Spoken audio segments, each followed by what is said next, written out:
ನಮಸ್ಕಾರ ವೀಕ್ಷಕರೇ, ನೀವು ನೋಡ್ತಾ ಇದ್ದೀರಿ ವಿಶ್ವವಾಣಿ ಟಿವಿ ಸ್ಪೆಷಲ್. ಸಾಹಿತಿಗಳೊಂದಿಗೆ ಸಂವಾದ ವಿಶೇಷ ಸಂದರ್ಶನ ಕಾರ್ಯಕ್ರಮಕ್ಕೆ ತಮಗೆಲ್ಲರಿಗೂ ಪ್ರೀತಿಯ ಸ್ವಾಗತ. ನಾನು ವಿದ್ಯಾ ಭಟ್. ಇಂದು ನಮ್ಮೊಂದಿಗಿದ್ದಾರೆ ಖ್ಯಾತ ಬರಹಗಾರರು, ಲೇಖಕರಾದ ಸಂತೋಷ್ ಕುಮಾರ್ ಮೆಹೆಂದಳೆಯವರು. ಅವರನ್ನ ಕಾರ್ಯಕ್ರಮಕ್ಕೆ ಬರಮಾಡಿಕೊಳ್ಳೋಣ. ನಮಸ್ತೆ ಸರ್, ಕಾರ್ಯಕ್ರಮಕ್ಕೆ ಸ್ವಾಗತ. ನಮಸ್ಕಾರ.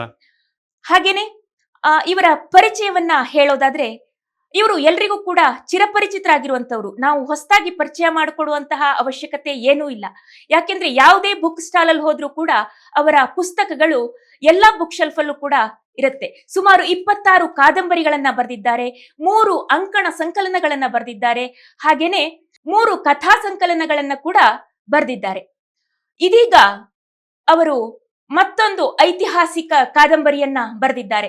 ಅಂದ್ರೆ ನಾನು ಹೇಳ್ತಾ ಇರೋದು, ಈಗಾಗಲೇ ಒಂದು ಐತಿಹಾಸಿಕ ಕಾದಂಬರಿಯನ್ನ ಬರೆದು ಅದು 8 ಮುದ್ರಣಗಳನ್ನ ಕಂಡಿದೆ, ಸಾಕಷ್ಟು ಪ್ರಶಸ್ತಿಗಳನ್ನ ಕೂಡ ಬಾಚಿಕೊಂಡಿದೆ. ಬಸವಶ್ರೀ ಪ್ರಶಸ್ತಿ ಆಗಿರಬಹುದು, ಚಡಗ ಪ್ರಶಸ್ತಿ ಆಗಿರಬಹುದು, ಆ ಎಲ್ಲ ಪ್ರಶಸ್ತಿಗಳು ಕೂಡ ಸಂದಿವೆ ಆ ಒಂದು ಕಾದಂಬರಿಗೆ, ವೈಜಯಂತಿಪುರ ಕಾದಂಬರಿಗೆ. ಇದೀಗ ಅಂಥದ್ದೇ ಮತ್ತೊಂದು ರಣರೋಚಕ ಚರಿತ್ರೆ, ಕನ್ನಡ ನಾಡಿನ ಇತಿಹಾಸವನ್ನ ಹೇಳುವಂತಹ ಒಂದು ಕಾದಂಬರಿ. ಎಲ್ಲ ಐತಿಹಾಸಿಕ ದಾಖಲೆಗಳನ್ನ, ಅಂದ್ರೆ ಶಾಸನಗಳು, ತಾಮ್ರಪತ್ರಗಳು, ಗೆಜೆಟಿಯರ್ಗಳು, ಈ ಎಲ್ಲ ದಾಖಲೆಗಳನ್ನ ಒಳಗೊಂಡಂತಹ ಸತ್ಯಕ್ಕೆ ಬಹು ಹತ್ತಿರವಾದಂತಹ ಒಂದು ಕಾದಂಬರಿ ಇದು. ಅದನ್ನ ಅವರು ಅತ್ಯಂತ ಸೊಗಸಾಗಿ ಸುಂದರವಾಗಿ ಕಟ್ಟಿಕೊಟ್ಟಿದ್ದಾರೆ. ಈಗಾಗಲೇ ಅದು 3 ಮುದ್ರಣಗಳನ್ನ ಪೂರೈಸಿ 4ನೇ ಮುದ್ರಣದತ್ತ ಕೂಡ ಹೆಜ್ಜೆ ಇಡ್ತಾ ಇದೆ. ಹಾಗಾಗಿ ಈ ಸಂದರ್ಭದಲ್ಲಿ ಅವರಿಗೆ ಅಭಿನಂದನೆಯನ್ನ ಸಲ್ಲಿಸ್ತಾ ಕಾರ್ಯಕ್ರಮಕ್ಕೆ ಮತ್ತೊಮ್ಮೆ ಅವರನ್ನ ಬರಮಾಡಿಕೊಳ್ಳೋಣ. ನಮಸ್ತೆ ಸರ್, ಕಾರ್ಯಕ್ರಮಕ್ಕೆ ಸ್ವಾಗತ. ನಮಸ್ಕಾರ. ಈ ಒಂದು ವಾತಾಪಿ ಕಾದಂಬರಿ ಈಗಾಗಲೇ ಇಮ್ಮಡಿ ವೇಗದಲ್ಲಿ, ಇಮ್ಮಡಿಯ ಗುರುತು ಇಮ್ಮಡಿಯ ವೇಗ ಅಂತ ನೀವು ಹೇಳ್ತೀರಿ, ಆ ಒಂದು ವೇಗದಲ್ಲಿ ಓಡ್ತಾ ಇದೆ ಕಾದಂಬರಿ ವಾತಾಪಿ. ಹಾರ್ದಿಕ ಅಭಿನಂದನೆಗಳು ಸರ್. ಹಾಗೇನೆ ಶುಭ ಹಾರೈಕೆಗಳು ಕೂಡ ನಮ್ಮ ಕಡೆಯಿಂದ. Thank you. ಈ ಒಂದು ಕಾದಂಬರಿ ಏನ್ ಹೇಳ್ಬೇಕೋ ಗೊತ್ತಾಗ್ತಾ ಇಲ್ಲ, ಅಷ್ಟರ ಮಟ್ಟಿಗೆ ಸೊಗಸಾಗಿದೆ. ಅಂದ್ರೆ ಇತಿಹಾಸಕ್ಕೆ ಬಹಳ ಹತ್ತಿರವಾದಂತಹ ಕಾದಂಬರಿ ಇದು. ನಾವ್ ಎಲ್ಲೂ ಕೂಡ ಸಮಗ್ರವಾಗಿ ಇಷ್ಟೊಂದು ಮಾಹಿತಿಗಳನ್ನ ಕಲೆ ಹಾಕೋದಕ್ಕೆ ಸಾಧ್ಯ ಆಗೋದಿಲ್ಲ, ಸಾಕಷ್ಟು ರೆಫರ್ ಮಾಡ್ಬೇಕಾಗತ್ತೆ. ಅಷ್ಟೊಂದು ದಾಖಲೆಗಳು, ಪ್ರತಿ ಪುಟವೂ ಕೂಡ ಅಮೂಲ್ಯ ಅಂತ ಹೇಳ್ಬಹುದು. ಹಾಗೆ ನಿಖರವಾದ ಮಾಹಿತಿಗಳನ್ನ, ದಾಖಲೆಗಳನ್ನ ಆಧಾರವಾಗಿ ತಾವು ಒದಗಿಸಿದ್ದೀರಿ. ಈ ಒಂದು ಐತಿಹಾಸಿಕ ಕಾದಂಬರಿಯನ್ನ ಬರಿಬೇಕು ಅಂತ ನಿಮ್ಗೆ ಹೇಗ್ ಅನಿಸ್ತು? ಮತ್ತೆ ಈ ದಾಖಲೆಗಳನ್ನ ಬಹುಮುಖ್ಯವಾಗಿ ನನ್ಗೆ ಅನ್ಸಿದ್ದು, ಇಂತಹ ಐತಿಹಾಸಿಕ ಕಾದಂಬರಿಗಳನ್ನ ಬರೆಯುವಂತಹ ಸಂದರ್ಭದಲ್ಲಿ ದಾಖಲೆಗಳನ್ನ ಕಲೆ ಹಾಕೋದು ಎಷ್ಟು ಕಷ್ಟದ ಕೆಲಸ, ಅದನ್ನ ತಾವು ಎಷ್ಟು ಇಷ್ಟಪಟ್ಟು ಮಾಡಿದ್ದೀರಿ, ಹೇಗ್ ಮಾಡಿದ್ರಿ? ಅದ್ರ ಬಗ್ಗೆ ಒಂದ್ ಸ್ವಲ್ಪ. ಯಾವುದೇ ಐತಿಹಾಸಿಕ ಕಾದಂಬರಿಗಳು ಇತರ ಕಾದಂಬರಿ ಮತ್ತು ಸಾಹಿತ್ಯ ಪ್ರಕಾರಗಳಿಗಿಂತ ಭಿನ್ನ. ಯಾವಾಗಲೂ ಸಾಹಿತ್ಯದಲ್ಲಿ ಲೇಖಕನಿಗೆ ಒಂದು ಸ್ವಾತಂತ್ರ್ಯ ಇದೆ, ಅದನ್ನು ಆ ರೀತಿಯಾಗಿ ತೊಗೊಂಡು ಹೋಗ್ಬೋದು, ಯಾವ ರೀತಿಯಾಗಿ ಕೂಡ ಬರೆಯುವುದು. ಆದರೆ ಐತಿಹಾಸಿಕ ಕಾದಂಬರಿ, ಅದರಲ್ಲೂ ವಾತಾಪಿ ಅಂತ, ಇಮ್ಮಡಿ ಪುಲಕೇಶಿ ಅಂತ ಚರಿತ್ರೆಯನ್ನು ಬರೆಯುವಾಗ ಲೇಖಕನಿಗಿರುವಂಥ ಸ್ವಾತಂತ್ರ್ಯ ಭಾಳ ಕಡಿಮೆ. ಯಾಕೆಂದರೆ ನಮ್ಮ ಕಲ್ಪನೆಗಳನ್ನು, ಊಹೆಗಳನ್ನು ನಾವು ಚಿತ್ರಣ ಮಾಡೋದು ಹೌದಾದರೂ ಕೂಡ ಅದು ವಾಸ್ತವತೆಯಿಂದ ದೂರವಾಗಿದ್ದರೆ ಅದು ಫ್ಯಾಂಟಸಿ ಆಗಿ ಹೋಗುತ್ತೆ, ಫಿಕ್ಷನ್ ಆಗಿ ಹೋಗುತ್ತೆ. ಐತಿಹಾಸಿಕ ಕಾದಂಬರಿಗಳು ಅಥವಾ ಈ ರೀತಿಯ ಒಂದು ವಾತಾಪಿ ಅಂತ ಪುಸ್ತಕಗಳು ಮುಖ್ಯವಾಗಿ ಇತಿಹಾಸದ ನೆಲೆಗಟ್ಟಿನ ಮೇಲೆ, ವಾಸ್ತವತೆಯ ಆಧಾರದ ಮೇಲೆ ಮತ್ತು ನೈಜವಾದಂಥ ದಾಖಲೆಗಳು, ಶಾಸನಗಳಿರ್ಬೋದು, ಗೆಜೆಟ್ ಇರ್ಬೋದು, ಈಗಾಗಲೇ ಬಂದಿರುವಂಥ ಬೇರೆ ಪುಸ್ತಕಗಳಲ್ಲಿ ಇರುವಂಥ ದಾಖಲೆಗಳಿರ್ಬೋದು, ಅವುಗಳನ್ನು ರೆಫರ್ ಮಾಡಿ, ಹಾಗೂ ಇತಿಹಾಸದಲ್ಲಿ ದಾಖಲಾಗಿರುವಂಥ ಕಥಾನಕದ ಒಂದು ಏನು ಎಳೆ ಇದೆ, ಈ ರಾಜ ಅಂದರೆ ಇಮ್ಮಡಿ ಪುಲಕೇಶಿ ಈ ರೀತಿ ಇದ್ದರು, ಇಲ್ಲಿಂದ ಇಂಥ ಯುದ್ಧಗಳನ್ನು ಮಾಡಿದರು, ಅಥವಾ ಒಂದು ಇತಿಹಾಸ ನಮ್ಮ ಕಣ್ಣೆದುರಿದೆ, ಅದಕ್ಕೆ ಅಪಚಾರ ಆಗದಂತೆ ಕನಿಷ್ಠ ನಮ್ಮ ಕಲ್ಪನೆಗಳನ್ನು ಬೆರೆಸುವ ಮೂಲಕ ಸೃಷ್ಟಿ ಮಾಡಬಹುದಾದಂಥ ಸಾಹಿತ್ಯ ಐತಿಹಾಸಿಕ ಕಾದಂಬರಿಗಳು. ಹಾಗೆ ಇದರ ಜೊತೆಗೆ ದಾಖಲೆಗಳನ್ನು ಏನು ಸಂಗ್ರಹ ಮಾಡಬೇಕು. ಯಾಕೆ ಅಂತಂದರೆ, ಇಂಥ ಪುಸ್ತಕಗಳನ್ನು ಓದುವಾಗ ಒಂದು ಬಹುದೊಡ್ಡ ಹೊಣೆಗಾರಿಕೆ ಬರಹಗಾರನ ಮೇಲಿರುತ್ತೆ. ಪ್ರತಿ ಓದುಗನ ಸಹಿತ ಇವುಗಳನ್ನು ಕಥೆ ಅಂತ ಓದೋದಿಲ್ಲ, ಇತಿಹಾಸದ ಒಂದು ಐತಿಹ್ಯ ಅಂತ ಓದ್ತಾನೆ. ಅಂಥ ಸಂದರ್ಭದಲ್ಲಿ ನೀವು ಕೊಡ್ತಿರುವಂಥ ಮಾಹಿತಿ, ನೀವು ಕಟ್ಟಿಕೊಟ್ಟಿರುವಂಥ ಕಥೆ, ಹಾಗೂ ನೀವು ನೀಡ್ತಿರುವಂಥ ಏನು ಸಮಗ್ರ ವಿಪುಲವಾದಂಥ ಒಂದು ಕಥಾ ಸಂಕಲನ ಇದರಲ್ಲಿ ಏನಿದೆ, ಇದು ಕೇವಲ ಕಥೆಯಂತೆ ಕಾಣಬಾರದು. ಹಾಗಾಗಿ ಇದಕ್ಕೆ ಸಂಬಂಧಪಟ್ಟ ಮಾಹಿತಿಗಳ ಕ್ರೋಢೀಕರಣವೇ ನನಗೆ ಸುಮಾರು 4 ವರ್ಷಗಳ ಕಾಲ ತೆಗೆದುಕೊಂಡಿದೆ. ಅದೆಲ್ಲ ಆದ ನಂತರದಲ್ಲಿ ಕಥೆ ಬರೆಯೋದು ಅಥವಾ ಕಾದಂಬರಿ ಬರೆಯೋದು ಬಹಳ ಸುಲಭದ ಕೆಲಸ. ಒಮ್ಮೆ ದಾಖಲೆಗಳು ನಿಮ್ಮ ಕೈ ಸೇರಿದ್ರೆ ಇದು ನಿರ್ದಿಷ್ಟ ದಾಖಲೆ ಇಂಥಲ್ಲಿ ಉಪಯೋಗ ಆಗುತ್ತೆ, ಇಂಥ ಒಂದು ಮಾಹಿತಿಗೆ ಅಂತ ಒಂದು ಅವನ ದಂಡಯಾತ್ರೆಗೆ ಇರ್ಬೋದು, ಅಥವಾ ರಾಜ್ಯ ಸಾಮ್ರಾಜ್ಯಕ್ಕೆ ಇರ್ಬೋದು, ಸಾಮಾಜಿಕ ಬೆಳವಣಿಗೆಗಳ ಸಂದರ್ಭದಲ್ಲಿರ್ಬೋದು, ರಾಜನ ಚಕ್ರವರ್ತಿ ಆದಾಗ, ಸಾಮ್ರಾಟನಾದಾಗ ಸಂಪೂರ್ಣವಾದಂಥ ಒಂದು ಕ್ಷೇತ್ರವನ್ನು ಪ್ರತಿನಿಧಿಸುವಂಥ ಸಂದರ್ಭದಲ್ಲಿರ್ಬೋದು, ಹೇಗೆ ಅವನ ಕೈಗೆ ಸೇರುತ್ತೆ, ಹೇಗೆ ಒಂದು ಚಿತ್ರಣ ಆಗಿದೆ ಅಂತ ಅನ್ನೋದು ದಾಖಲೆಗಳು ಕೈಗೆ ಬಂದಾಗ ಬಹಳ ಸುಲಭ ಚಿತ್ರೀಕರಣ ಮಾಡೋದು. ಹಾಗಾಗಿ ಒಂದು ಪುಸ್ತಕ, ಐತಿಹಾಸಿಕ ಪುಸ್ತಕ ಇರ್ಬೋದು, ಅಥವಾ ನನ್ನ ಈ ಮೊದಲಿನ ಹಲವು ಬೇರೆ ಬೇರೆ ವಿಷಯದ ಪುಸ್ತಕಗಳಿರ್ಬೋದು, ದಾಖಲೆಗಳು ಮತ್ತು ವಾಸ್ತವದ ಒಂದು ಚಿತ್ರಣ ಬರದೇ ಇದ್ರೆ ಅಲ್ಲಿವರೆಗೆ ಬರೆಯೋದಕ್ಕೆ ಆರಂಭ ಮಾಡೋದೇ ಇಲ್ಲ ನಾನು. ಯಾಕೆಂದ್ರೆ ಬರವಣಿಗೆ ಬಹಳ ಸುಲಭ, ದಾಖಲೆಗಳ ಕ್ರೋಢೀಕರಣ ಬಹಳ ಕಷ್ಟ. ಇದಕ್ಕೆ ಒಂದು ಸಣ್ಣ ಉದಾಹರಣೆ ಅಂತಂದ್ರೆ, ಇಮ್ಮಡಿ ಪುಲಕೇಶಿಯ ಕಾಲದ ನಾಣ್ಯಗಳು ಬ್ರಿಟಿಷ್ ಮ್ಯೂಸಿಯಂ ಅಲ್ಲಿ, ಲಂಡನ್ ಮ್ಯೂಸಿಯಂ ಅಲ್ಲಿ ಲಭ್ಯ ಇದೆ ಅಂತ ಅನ್ನೋದನ್ನ ಈ ಪುಸ್ತಕದಲ್ಲಿ ನಾನು ದಾಖಲೆ ಕೊಟ್ಟಿದ್ದೇನೆ, ಅದರ ಬಗ್ಗೆ ಲಭ್ಯ ಇದೆ. ಆದರೆ ನನ್ನ ಒಂದು ದುರದೃಷ್ಟ ಏನಂತಂದ್ರೆ, ಅದಕ್ಕೋಸ್ಕರ ನಾನು ಬ್ರಿಟಿಷ್ ಮ್ಯೂಸಿಯಂ ಅನ್ನ ವಿಸಿಟ್ ಮಾಡಿದಾಗ ಸಮಯ ಪರಿಮಿತಿಯಲ್ಲಿ ಅದು ಎಷ್ಟು ದೊಡ್ಡ ಸಂಗ್ರಹಾಲಯ ಅಂತಂದ್ರೆ ನನಗೆ ಇದನ್ನು ಹುಡುಕೋದಕ್ಕೆ ಸಾಧ್ಯ ಆಗಲಿಲ್ಲ. ಅಲ್ಲಿ ಅದೊಂದು ನನಗೆ ಲೈವ್ ಫೋಟೋ ಕೊಡ್ಬೋದಂತ ಸಾಧ್ಯತೆ ಮಿಸ್ ಆಗಿರೋದು. ಈ ರೀತಿ ಎಲ್ಲೆಲ್ಲಿ ಅವಕಾಶ ಇದೆ ಅಲ್ಲಿ ನಾವು ಮಾಹಿತಿಗಳನ್ನು ಸಂಗ್ರಹ ಮಾಡ್ತಾ ಹೋಗ್ಬೇಕಾಗತ್ತೆ. ಅಂದಾಗ ಒಂದು ಅಥೆಂಟಿಕ್ ಅನ್ನುವಂಥ ಪುಸ್ತಕನ ಓದುಗರಿಗೆ ತಲುಪಿಸಬಹುದು ನಾವು. ಅಂದ್ರೆ ನೀವು 4 ವರ್ಷಗಳ ಕಾಲ ಇತಿಹಾಸದ ಒಂದು ದಾಖಲೆಗಳನ್ನ ಸಂಗ್ರಹಿಸೋದಕ್ಕೆ ತೆಗೆದುಕೊಂಡ್ರಿ. ನಂತರ 3 ತಿಂಗಳಲ್ಲಿ, ನೀವು ಇಲ್ಲಿ ಕೊಟ್ಟಿರೋ ಪ್ರಕಾರ 3 ತಿಂಗಳಲ್ಲಿ ಅದನ್ನ ಬರೆದು ಮುಗಿಸಿದಿರಿ. ಒಂದು ಫ್ಲೋ ನಲ್ಲಿ ಬರ್ಕೊಂಡು ಹೋಗೋದಾ, ಹೇಗೆ, ಯಾವ ರೀತಿನಲ್ಲಿ ಅದನ್ನ ಕಂಪ್ಲೀಟ್ ಮಾಡ್ತೀರಿ ಅಂತ? ಬರಹ ಅಂತ ಅನ್ನೋದು ನನ್ನ ಮಟ್ಟಿಗೆ ಬಹಳ ಸುಲಭ, ಆದರೆ ದಾಖಲೆಗಳ ಕ್ರೋಢೀಕರಣ ಮತ್ತು ಒಮ್ಮೆ ವಸ್ತು ಸಂಗ್ರಹ ಆಗೋವರೆಗೆ ಬಹಳ ತಡ ಆಗುತ್ತೆ. ಒಮ್ಮೆ ವಸ್ತು ಸಂಗ್ರಹ ಆಯಿತು ಅಂತಂದಾಗ ಕಥೆಯ ಎಳೆ ಅಥವಾ ಇತಿಹಾಸದ ಒಂದು ಏನು ಮಾಹಿತಿಗಳ ಒಂದು ಸಂಗ್ರಹ ಇದೆ, ಅದು ಎಲ್ಲೆಲ್ಲಿ ಕೊಡಬೇಕು, ಯಾವ ರೀತಿಯಲ್ಲಿ ಅದಕ್ಕೆ ದಾಖಲೆಗಳನ್ನು ನಾನು ತೋರಿಸಬೇಕು, ಅದರಲ್ಲಿ ಮ್ಯಾಪ್ಗಳಿರ್ಬೋದು ಅಥವಾ ಆ ಕಾಲದ ಶಿಲಾಶಾಸನಗಳ ಸಂಬಂಧಪಟ್ಟಂಥ ಒಂದು ಅಖೈರುಗಳಿರ್ಬೋದು, ಇವುಗಳನ್ನೆಲ್ಲ ಕೊಡ್ತಾ ಕಥೆಗಳನ್ನು ತೆಗೆದುಕೊಂಡು ಹೋಗುವಾಗ ಬರವಣಿಗೆ ಸುಲಭ. ಯಾಕಂದ್ರೆ ಬರೆಯುವಂಥದ್ದಂತ ಅನ್ನೋದು ಒಬ್ಬ ಲೇಖಕನಿಗೆ ಇರಬೇಕಾದಂಥ ಕನಿಷ್ಠವಾದಂಥ ಒಂದು ಅರ್ಹತೆ ಅದು. ಅದಿದ್ದಾಗ ನಿಮಗೆ ಕಾದಂಬರಿ ಬರೆಯೋದು ಅನ್ನೋದು ತಡ ಆಗತ್ತೆ ಅಂತ ಅನ್ನೋದನ್ನ ನಾನು ಒಪ್ಪೋದಿಲ್ಲ. ನಮಗೆ ದಾಖಲೆಗಳನ್ನು ಸಂಗ್ರಹ ಮಾಡೋದೇ ತಡ ಆಗತ್ತೆ. ಕಥಾನಕ ನಿಮ್ಮ ಕೈಲಿದ್ರೆ ಬರವಣಿಗೆ ಬಹಳ ಸುಲಭ. ಹಾಗಾಗಿ ಒಂದು 3 ತಿಂಗಳಲ್ಲಿ ಇದರ ಮೊದಲ ಪ್ರತಿ ಆಲ್ಮೋಸ್ಟ್ ನಾವು ತಯಾರು ಮಾಡಿಬಿಟ್ಟಿದ್ದೆ. ಅದರ ನಂತರದಲ್ಲಿ ಒಂದಷ್ಟು ಕ್ಲಾರಿಫಿಕೇಶನ್, ಇನ್ನಿಷ್ಟು ಅದನ್ನ ಹುಡುಕಾಡ್ಬೋದು. ತಾವು ಕೂಡ ಸಾಕಷ್ಟು ಈ ಪುಸ್ತಕ ತಯಾರಿ ಮಾಡೋದ್ರಲ್ಲಿ ಸಹಾಯ ಮಾಡಿದ್ದೀರಿ ನನಗೆ. ಇಂಥವೆಲ್ಲ ಮಾಹಿತಿಗಳನ್ನ ಸಂಗ್ರಹ ಮಾಡುವಾಗ ಸ್ವಲ್ಪ ಬಿಡುಗಡೆಗೆ ತಡ ಆಗಿದೆ. ಅಂದ್ರೆ ಇವಾಗ ನೀವು ನಿಮ್ಮ ಪ್ಯಾಟರ್ನ್ ನೋಡಿದ್ರೆ ನಾವು, ಅಂದ್ರೆ ಇವಾಗ ವೈಜಯಂತಿಪುರದ ನಂತರ ನಾನು ಹೇಳ್ತಾ ಇರೋದು, ಅಂದ್ರೆ ವೈಜಯಂತಿಪುರದ ಬಿಫೋರ್ ನಂತರ ಅಂತ ಆ ರೀತಿ ಒಂದು ಟ್ರೆಂಡ್ ಸೆಟ್ ಆಗ್ತಾ ಇರೋ ಲಕ್ಷಣ ಕಂಡು ಬರ್ತಾ ಇದೆ.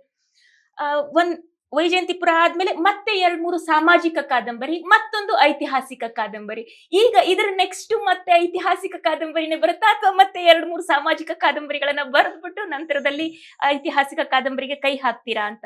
ಯಾಕೆಂದ್ರೆ ಇದರಲ್ಲೂ ಕೂಡ ತಾವು ಮುಂದುವರೆದು ಹೇಳ್ತೀರಿ, ಲಾಸ್ಟ್ ಅಲ್ಲಿ ಕೊನೆ ಭಾಗದಲ್ಲಿ ಹೇಳ್ತೀರಿ, ಮುಂದೆ ಮತ್ತೆ ವಿಕ್ರಮಾದಿತ್ಯ ಭಾಗ 2 ಕೂಡ ಸಶೇಷ ಅಂತ ಹೇಳ್ಬಿಟ್ಟು ಭಾಗ 2 ಬರುತ್ತೆ, ನಿರೀಕ್ಷಿಸಿ ಅಂತ ಹೇಳಿದೀರಾ. ಓದುಗರನ್ನ ತುದಿಗಾಲ ಮೇಲೆ ನಿಲ್ಸಿದೀರಾ. ಇಷ್ಟೊಂದು ರೋಚಕವಾದ ಕಥೆಯನ್ನ ಹೌದು.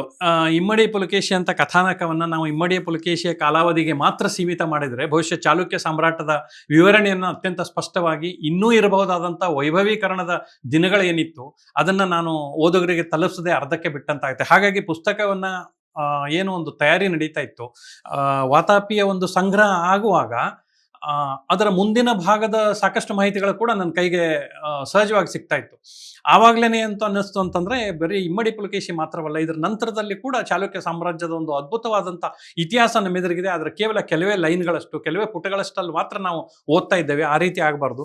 ಮುಂದಿನ ದಿನಗಳಲ್ಲಿ ಇದರದ್ದು ಮುಂದಿನ ಭಾಗ ಕೂಡ ಕೊಡಬೇಕು ಅಂತ ಅಂದಾಗ ಈ ವಿಷಯನ ಇದರಲ್ಲಿ ಪ್ರಸ್ತಾಪ ಮಾಡಿದ್ದೇನೆ ಕೊನೆಯಲ್ಲಿ.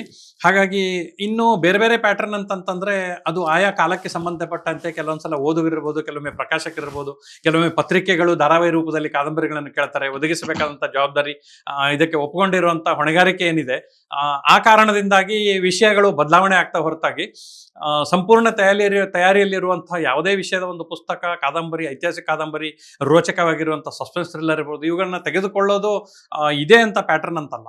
ಇದು ಆಗಿನ ಒಂದು ಪರಿಸ್ಥಿತಿಯ ಮೇಲೆ ನಿರ್ಧಾರ ಆಗತ್ತೆ. ಈ ಕಾದಂಬರಿಯಲ್ಲಿ ನಾನು ಓದಿದ್ದೀನಿ. ಈ ಕಾದಂಬರಿನ ನೀವು ಏನು ಪ್ರೀ ರೀಡಿಗೆ ಕೂಡ ಕೊಟ್ಟಿದ್ರಿ, ಆಮೇಲೆ ನಂತರದಲ್ಲೂ ಕೂಡ ಓದಿದೆ. ಬಹಳ ಅಂದ್ರೆ ಬಹಳನೇ ಸೊಗಸಾಗಿದೆ. 3 ಸಲ ಅಲ್ಲ 5 ಸಲ ಓದಿದ್ರು ಇನ್ನೊಂದ್ಸತಿ ಓದೋಣ ಅನ್ನುವಷ್ಟು ಕುತೂಹಲಕಾರಿಯಾಗಿ ಇಂಟ್ರೆಸ್ಟಿಂಗ್ ಆಗಿದೆ. ಇದರಲ್ಲಿ ಬರುವ ಪಾತ್ರ ಪ್ರಪಂಚ ಅಂತೂ ನಿಮ್ಮನ್ನ ಬಹಳಾನೇ ಆಕರ್ಷಿಸುತ್ತೆ. ಒಂದೊಂದು ಹೆಸರು ಕೂಡ ಅಷ್ಟೊಂದು ಸುಂದರವಾಗಿ ಇಟ್ಟಿದ್ದೀರಾ. ನಿಜವಾಗ್ಲೂ ಅದೇ ಹೆಸರುಗಳಿದ್ವಾ ಅಥವಾ ನಿಮ್ಮ ಒಂದು ಕಲ್ಪನೆಯಲ್ಲಿ ಆ ಒಂದು ಹೆಸರುಗಳು ಬಂದ್ವಾ? ಇವಾಗ ಫಾರ್ ಎಕ್ಸಾಂಪಲ್ ದಾಶಭಟ ಆಗಿರ್ಬಹುದು, ಬಕ್ಕಣ ಆಗಿರ್ಬಹುದು, ರಂಗವಲ್ಲಿ ಆಗಿರ್ಬಹುದು, ಇವೆಲ್ಲವೂ ಇವಾಗ ಮಂಗಳೇಶ, ಪುಲಕೇಶಿ, ಇಮ್ಮಡಿ ಪುಲಕೇಶಿ ಮತ್ತೆ ದುರ್ಲಭಾದೇವಿ ಇವರೆಲ್ಲ ಕೂಡ ಅದದೇ ಹೆಸರುಗಳು ಇದೆ. ಯಾಕೆ ಅಂದ್ರೆ ಇತಿಹಾಸಕ್ಕೆ ಸಂಬಂಧಪಟ್ಟಂತಹ ಹೆಸರುಗಳು. ಈ ಅಮಾತ್ಯರದ್ದು ಅಥವಾ ದಂಡನಾಯಕರದ್ದು ಅವರದ್ದನ್ನೆಲ್ಲ ನೀವು ನಿಮ್ಮ ಕಲ್ಪನೆಗೆ ತಕ್ಕಂತೆ ಆ ಒಂದು ಲೇಖಕನ ಸ್ವಾತಂತ್ರ್ಯವನ್ನ ಬಳಸ್ಕೊಂಡು ಕೂಡ ತಾವು ಮಾಡ್ಕೊಳ್ಬಹುದು. ಹಾಗೆ ಮಾಡಿದ್ರ ಹೇಗೆ ಅದರದ್ದು ಚಿತ್ರ ಸಾಮಾನ್ಯವಾಗಿ ಸಾಧ್ಯ ಆಯ್ತು? ಐತಿಹಾಸಿಕ ಕಾದಂಬರಿಗಳಿಗೆ ಮೊದಲೇ ಹೇಳಿದಾಗೆ ಲೇಖಕನಿಗೆ ಸ್ವಾತಂತ್ರ್ಯ ಬಹಳ ಕಡಿಮೆ. ಸ್ವಾತಂತ್ರ್ಯ ಬಳಸ್ಕೊಂಡಷ್ಟು ಅದು ಐತಿಹಾಸಿಕ ಕಾದಂಬರಿ ಆಗೋದಿಲ್ಲ, ಫ್ಯಾಂಟಸಿ ಆಗ್ಬಿಡತ್ತೆ. ಆದಾಗ್ಯೂ ಏನು ಅಂತಂದ್ರೆ, ಇತಿಹಾಸಕ್ಕೆ ಅಪಚಾರ ಆಗದಂತೆ ನೀವು ತೆಗೆದುಕೊಳ್ಳಬಹುದಾದ ನಿರ್ಧಾರ, ಬರವಣಿಗೆಯನ್ನು ಹೇಗೆ ಓದಿಸಬೇಕು, ಓದುಗರಿಗೆ ಹೇಗೆ ತಲುಪಿಸಬೇಕು ಅನ್ನುವಂಥ ವಿಷಯ ಬಂದಾಗ ಆಯಾ ನೆಲೆಗಟ್ಟಿನಲ್ಲಿ ಅದೇ ಕಾಲಾವಧಿಯಲ್ಲಿ ಬೇರೆ ಕಡೆಯಲ್ಲಿ ನಡೆದಿರುವಂಥ ಘಟನೆಗಳು ಏನು ಸಂಗ್ರಹ ಮಾಡಿರ್ತೀವಿ ಅಲ್ಲೆಲ್ಲೋ ಇನ್ನೊಂದು ಕಡೆ ದಾಖಲೆ ಬಂದಿರುತ್ತೆ. ಇಮ್ಮಡಿ ಪುಲಕೇಶಿಯ ಸಂಪೂರ್ಣ ಇತಿಹಾಸದಲ್ಲಿ ಬಕ್ಕಣ್ಣನ ಮಾಹಿತಿ ಸಿಗದೇ ಇದ್ರೂ ಅದೇ ಕಾಲಾವಧಿಯಲ್ಲಿ 7ನೇ ಶತಮಾನದ ಆರಂಭದಲ್ಲಿ ಬೇರೆ ಒಂದು ಕಡೆಯಲ್ಲಿ ಈ ರೀತಿಯ ಒಬ್ಬ ಸಾಮ್ರಾಟನ ಸೇನಾಧಿಕಾರಿ ಅನ್ನುವಂಥ ಹೆಸರು ಬಂದಾಗ ಅದು ಸಹಜವಾಗಿ ಇವನದ್ದೇ ಅಂತ ಆಗುತ್ತೆ. ಈ ರೀತಿಯ ಹುಡುಕುವಿಕೆ ನಮಗೆ ಹುಡುಕಾಟ ಲೇಖಕನಿಗೆ ಅಗತ್ಯ. ಅಂತ ಸಂದರ್ಭದಲ್ಲಿ ನೀವು ನಿರ್ದಿಷ್ಟವಾದಂಥ ನಿಖರವಾದಂಥ ಹೆಸರುಗಳುಳ್ಳ ಚರಿತ್ರೆಯನ್ನು ಬರಿಬೋದು. ಅದು ಈಗ ಮಂಗಳೇಶನ ಬಗ್ಗೆನೂ ಮಂಗಳರಸ, ಮಂಗಳೇಶ, ಇಂಗಳೇಶ ಈ ಥರ ವ್ಯತ್ಯಾಸ ಇದೆ. ಹಾಗೆ ಬಕ್ಕಣ್ಣನ ಬಗ್ಗೆ ಕೂಡ ಬಕ್ಕಳ, ಬಕಣ ಈ ರೀತಿ ಬರವಣಿಗೆಗಳು ದಾಖಲೆಯಲ್ಲಿದೆ. ಹಾಗಾಗಿ ಅದು ಬಹುಶಃ ನಮ್ಮ ಆಡು ಭಾಷೆಯಲ್ಲಿ ನಾವು ಮಾಡಬೇಕಾದಾಗ ಬಕ್ಕಣ ಅನ್ನೋಂಥ ಹೆಸರು ಇರ್ಬೋದು ಅಂತ ಒಂದು ಜಜ್ಮೆಂಟಿಗೆ ನಿಲ್ಲಿಸಬೇಕಾಗ್ತದೆ. ಏನೂ ಇಲ್ಲದೆ ನಾವು ಪಾತ್ರ ಕ್ರಿಯೇಟ್ ಮಾಡ್ಬೋದು, ಯಾವುದು ಸಣ್ಣ ಪುಟ್ಟ ಪಾತ್ರಗಳನ್ನು ಕ್ರಿಯೇಟ್ ಮಾಡ್ಬೋದು. ಇನ್ನು ಅಮಾತ್ಯನಂಥ ಪಾತ್ರಗಳು ಸಹಜವಾಗಿಯೇ ನಮಗೆ ಕಥೆಯಲ್ಲಿ ತೆಗೆದುಕೊಳ್ಬಹುದು. ಯಾಕೆ ಅಂತಂದ್ರೆ ಆಗಿನ ಕಾಲಘಟ್ಟದಲ್ಲಿ ಇತಿಹಾಸದಲ್ಲಿ ರಾಜ ಪರಿವಾರಗಳಲ್ಲಿ, ಸಮ್ರಾಟನ ಒಂದು ಆಸ್ಥಾನಗಳಲ್ಲಿ ಅಮಾತ್ಯರದ ಬಹಳ ಮುಖ್ಯವಾದಂಥ ಒಂದು ಕಾಂಟ್ರಿಬ್ಯೂಷನ್ ಇರ್ತಾ ಇತ್ತು. ಆ ಸಂದರ್ಭದಲ್ಲಿ ಅಮಾತ್ಯನನ್ನ ನಾವು ಹೆಸರು ಇಟ್ಟು ಕರಿಬಹುದು, ಹೆಸರು ಇಡದೇನೂ ಕರಿಬಹುದು. ಯಾಕಂತಂದ್ರೆ ಇವರೆಲ್ಲರ ಯೋಗದಾನದಿಂದ ಒಬ್ಬ ಸಾಮ್ರಾಟ ಬೆಳೀತಾನೆ.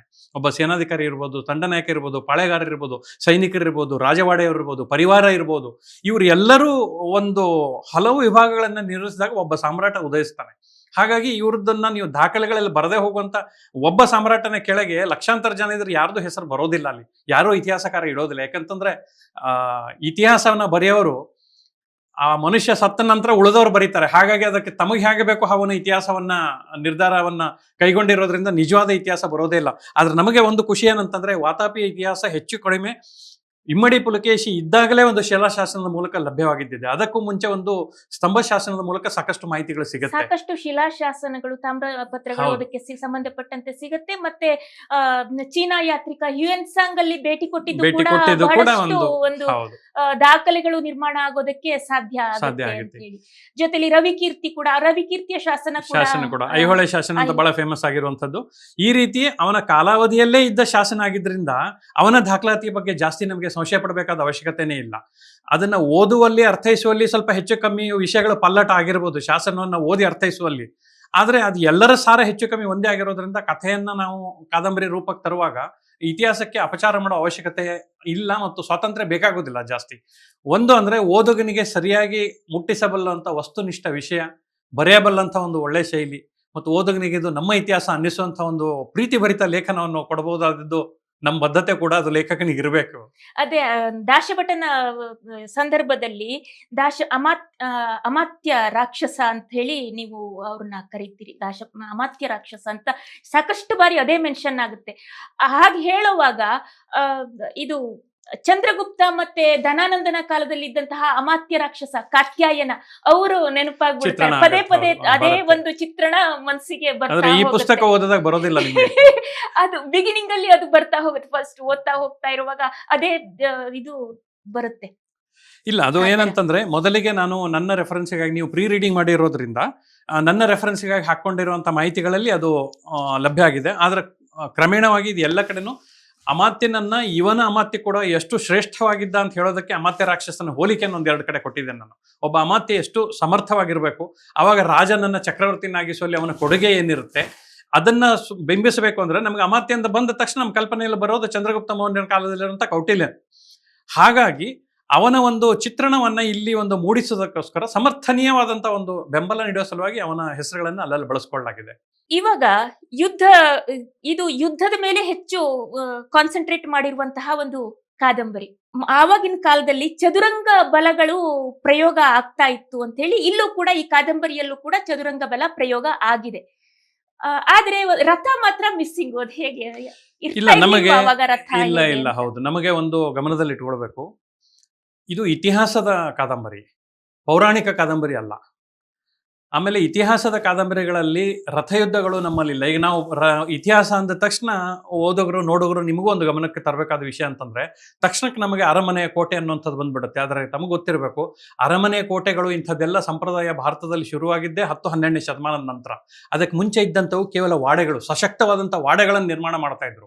ದರ್ಬಾರಗಳಿದ್ದಿರ್ಬೋದು, ಸಾಂಪ್ರದಾಯಿಕವಾದಂಥ ರಾಜಶೈಲಿಯ ಒಂದು ಸಭಾಗೃಹಗಳಿರ್ಬೋದು, ಇವುಗಳೆಲ್ಲ ನಿರ್ಮಾಣ ಇದ್ರು. ಕೋಟೆ ಅಂತ ನಿರ್ಮಾಣ ಅಂತ ಅನ್ನೋದು ನಂತರದ ಶತಮಾನಗಳಲ್ಲಿ ಬಂದಿರುತ್ತೆ. ಅದೇ ರೀತಿ ಈ ಚದುರಂಗ ಬಲವನ್ನ ಬಳಸ್ಕೊಳ್ತಾ ಇದ್ದ ಸಂದರ್ಭದಲ್ಲಿ ಅದಕ್ಕೆ ಹೆಸರು ಹಾಗೆ ಇದ್ರೂ ಕೂಡ ರಥಗಳನ್ನ ಬಳಸಿ ಯುದ್ಧ ಮಾಡುವಂತ ಕಾಲಾವಧಿ ಅದಲ್ಲಾಗಿತ್ತು. ಮುಖ್ಯವಾಗಿ ಗಜಪಡೆ, ಅಶ್ವಪಡೆ, ಸೈನಿಕ ದಳ, ರಾಕ್ಷಸ ಪಡೆಗಳು, ಮತ್ತೆ ಆತ್ಮಾಹುತಿ ದಳಗಳು, ಈ ಗೆರಿಲ್ಲಾ ವಾರ್ ಅಂತ ಹೇಳ್ತೀವಿ, ಇದನ್ನ ಮಯೂರ ವರ್ಮ ಇಂಟ್ರೊಡ್ಯೂಸ್ ಮಾಡಿದ ನಂತರ ಎಲ್ಲರೂ ಬಳಸಿದ್ದಾರೆ ಹೆಚ್ಚು ಕಮ್ಮಿ.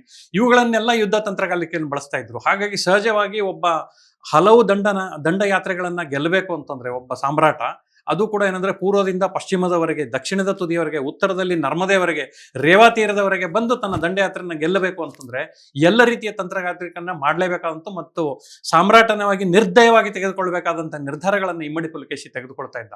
ಆ ನಿಟ್ಟಿನಲ್ಲಿ ಇದು ಒಂದು ಯುದ್ಧದ ರೋಚಕ ಇತಿಹಾಸ ಕೂಡ ಹೌದು. ಯಾಕಂತಂದ್ರೆ 3-4 ದಶಕಗಳ ಅವನ ಕಾಲಾವಧಿಯಲ್ಲಿ ಮುಖ್ಯ ಸಮಯವನ್ನ ಯುದ್ಧ ರಂಗದಲ್ಲೇ ತೆಗೆದಿರುವಂಥದ್ದು ಇಮ್ಮಡಿ ಪುಲಕೇಶಿ. ಅವನ ಪೂರ್ವಜರು ಸಹಿತ ಹಾಗೆ.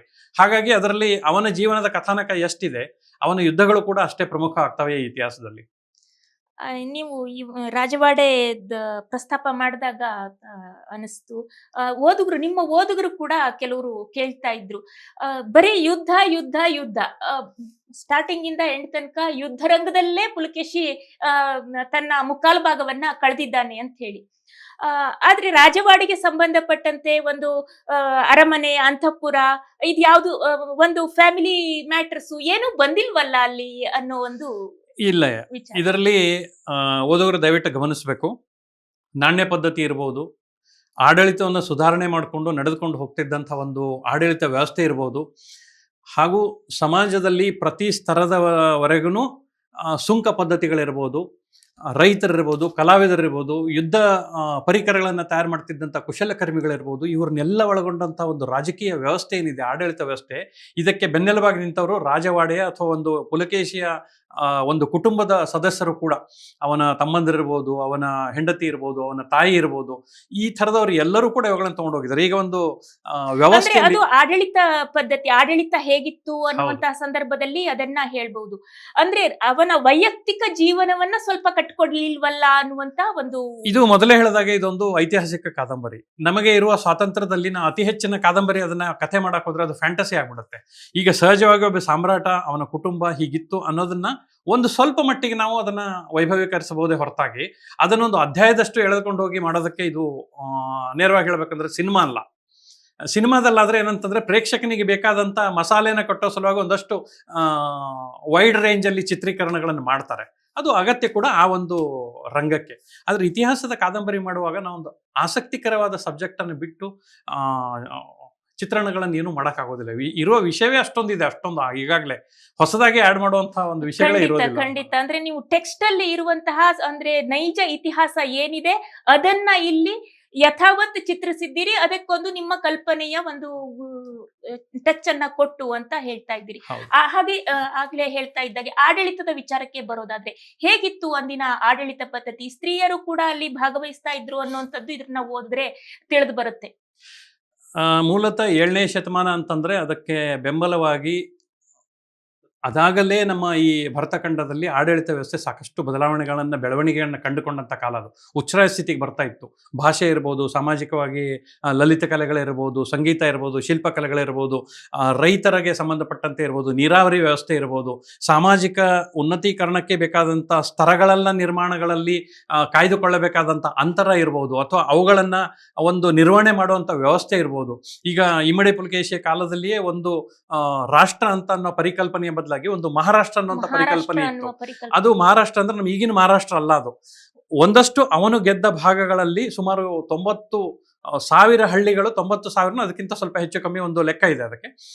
ಅಂತ ಹಳ್ಳಿಗಳ ಒಂದು ಗುಂಪನ್ನ, ಒಂದು ಪ್ರದೇಶವನ್ನು ಸೀಮಿತಗೊಳಿಸಿ ಇದು ಒಂದು ಮಹಾರಾಷ್ಟ್ರ. ಇದ್ರ ಪಕ್ಕದಲ್ಲಿ ಮತ್ತೊಂದು 90,000 ಚಿಲ್ಲರೆ ಹಳ್ಳಿಗಳದ ಒಂದು ಹಿಡಿತಕ್ಕೆ ಬಂದ ತಕ್ಷಣ ಇದು ಒಂದು ಮಹಾರಾಷ್ಟ್ರ. ಇನ್ನು ಇಂಥ ಕನಿಷ್ಠ 3 ಮಹಾರಾಷ್ಟ್ರಗಳು ನೇರವಾದ ಆಡಳಿಕೆಯಲ್ಲಿ ಇಮ್ಮಡಿ ಪುಲಕೇಶಿಯ ಜೊತೆಯಲ್ಲಿತ್ತು. ಹಾಗಾಗಿ ಮಹಾರಾಷ್ಟ್ರಗಳನ್ನು ನೋಡಿಕೊಳ್ಳೋರು ಮಹಾಜನಗಳ ಕೆಳಗಡೆ ಇನ್ನೊಂದಷ್ಟು ವಿಧಾಯಕರ ಕೆಳಗಡೆ ಇನ್ನೊಂದಷ್ಟು ಮಂತ್ರಿಗಳ ಕೆಳಗಡೆ ಇನ್ನೊಂದಿಷ್ಟು ಪರಿಶೋಧಕರು, ಅವರು ಇವರು, ಈ ರೀತಿ ಹಲವು ಸ್ತರಗಳಲ್ಲಿ ಹಂಚಿ ಹೋದಂತ ಆಡಳಿತ ವ್ಯವಸ್ಥೆ ಇದ್ದೇ ಇತ್ತು. ಅದರ ಮೂಲಕ ಸಾಮಾಜಿಕ ಸ್ವಾಸ್ಥ್ಯವನ್ನ ಕಾಯುವಂತ ಕೆಲಸ ಕೂಡ ಇಮ್ಮಡಿ ಪುಲಕೇಶಿ ಕಾಲಾವಧಿಯಲ್ಲಿ ನಡೆದಿದ್ದು ಪ್ರಮುಖ ಘಟ್ಟ ಕೂಡ. ಇನ್ನು ಹರ್ಷನ ಮೇಲೆ ಯುದ್ಧ ದಂಡಯಾತ್ರೆಯನ್ನ ಕೈಗೊಳ್ತಾನೆ, ಉದ್ದಾನುದ್ದದ ಸಾರ್ಥ ಅಂತ ಹೇಳಿ. ಹೇಗೆ ಆ ಸಾರ್ಥ ಆ ಜಿಯೋಗ್ರಫಿಕಲ್ ಕಂಡೀಷನ್ ಆ ಟೈಮ್ ನಲ್ಲಿ ಹೇಗಿತ್ತು? ಆನೆ ಕುದುರೆಗಳನ್ನ ತೆಗೆದುಕೊಂಡು ಅಲ್ಲಿವರೆಗೂ ಹೋಗಿ ಮೇಲೆ ಆ ಪ್ರದೇಶ ನರ್ಮದಾ ನದಿ ತೀರದವರೆಗೂ ತಲುಪಿದ್ದಾದ್ರೂ ಹೇಗೆ ಅವನು? ಅದ್ರ ಬಗ್ಗೆ ಒಂದ್ ಸ್ವಲ್ಪ ಬೆಳಕು ಚೆಲ್ಲೋದಾದ್ರೆ. ನಮಗೆ ಇಮ್ಮಡಿ ಪುಲಕೇಶಿ ಅಂದ ತಕ್ಷಣ ನಾವೆಲ್ಲರೂ ಗಮನಕ್ಕೆ ಬರೋದು ಅಂದ್ರೆ ಒಂದೇ, ಹರ್ಷನ ಮೇಲೆ ಗೆದ್ದು ದಕ್ಷಿಣಾಪತೇಶ್ವರ ಆದಂತ ಖಂಡಿತವಾಗ್ಲೂ ಅದ್ಭುತವಾದಂಥ ವಿಜಯ ಮತ್ತು ಒಂದು ಘಟನೆ ಕೂಡ ಹೌದು ಒಂದು ಇತಿಹಾಸದಲ್ಲಿ. ಅದನ್ನ ಆಗಿನ ಕಾಲದ 5 ಮಹಾಯುದ್ಧಗಳಲ್ಲಿ, ಜಗತ್ತಿನ 5 ಮಹಾಯುದ್ಧಗಳಲ್ಲಿ ಒಂದು ಅಂತ ಪರಿಗಣಿಸಿದಂಥ ಯುದ್ಧ. ಯಾಕಂದ್ರೆ ಅಷ್ಟೊಂದು ಜನಸಂಖ್ಯೆ, ಅಪಾರವಾದಂಥ ಜನಸಂಖ್ಯೆ. ಆದರೆ ಅದಕ್ಕೆ ಮುಂಚೆ ಇತಿಹಾಸಕಾರರು ಬಹಳಷ್ಟು ವಿಷಯಗಳನ್ನು ಯಾಕೆ ಗಮನ ಕೊಟ್ಟಿಲ್ಲ? ಯಾಕಂತಂದ್ರೆ ಅಷ್ಟು ದೊಡ್ಡ ಒಂದು ದಂಡಯಾತ್ರೆಯನ್ನು ಕೈಗೊಳ್ಳೋಸಕ್ಕೆ ಪೂರ್ವದಲ್ಲಿ ಇರುವಂಥ ತಯಾರಿ ಹೇಗಿತ್ತು ಅಂತಂದ್ರೆ, ಜೊತೆಗೆ ಅದಕ್ಕೂ ಮುಂಚಿನ ದಂಡಯಾತ್ರೆಗಳು ಅದರಷ್ಟೇ ದೊಡ್ಡದಂಥ ದಂಡಯಾತ್ರೆಗಳನ್ನು ಇಮ್ಮಡಿ ಪುಲಕೇಶಿ ಮಾಡಿದ. ಯಾಕಂದ್ರೆ ಪೂರ್ವದಲ್ಲಿದ್ದಂಥ ವೆಂಗಿಯಿಂದ ಈಗಿನ ಕಟಕ್ ಅಂತ ಏನು ಹೇಳ್ತೀವಿ, ಕಳಿಂಗ, ಕೋಸಲ, ಇವುಗಳನ್ನು ಗೆಲ್ಲೋದ್ರಲ್ಲಿ ಇರ್ಬೋದು.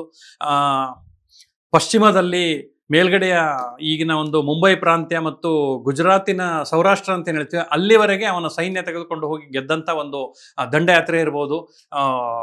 ಈ ಎರಡೂ ಭಾಗಗಳು, ಪೂರ್ವದಿಂದ ಪಶ್ಚಿಮದವರೆಗಿನ ಒಂದು ನಿರಂತರ ಚಲನೆ ಇದೆಯಲ್ಲ, ಇದು ಜೊತೆಗೆ ಅವನ ಮುಖ್ಯವಾದಂಥ ಉದ್ದೇಶ ಇದ್ದಿದ್ದು ಕಂಚಿಯ ಪಲ್ಲವರನ್ನ ಗೆಲ್ಲಬೇಕು ಅಂತ ಅನ್ನುವಂಥದ್ದು.